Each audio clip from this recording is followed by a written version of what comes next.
नवेगाव खैरी धरण 1977 मध्ये पूर्ण करण्यात आले असून हे धरण तोतलाधोळ धरणाच्या खालच्या भागात 23 किलोमीटर अंतरावरती पेंच नदीवरती बांधलेले आहे.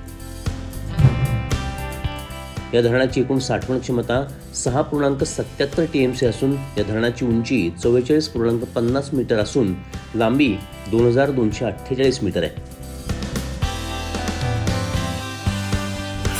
तोतलाधोळ धरणाच्या जलोत्सारणीवरून सोडण्यात येत असलेले पाणी व विद्युत निर्मितीनंतरचे सोडलेले अवजल बोगद्याद्वारे येणारे पाणी व तोतलाडोह ते नवेगाव खैरीपर्यंतच्या पाणलोट क्षेत्रातून उपलब्ध होणारे पाणी पेंच प्रकल्पाच्या नवेगाव खैरी धरणात साठवण्यात येते.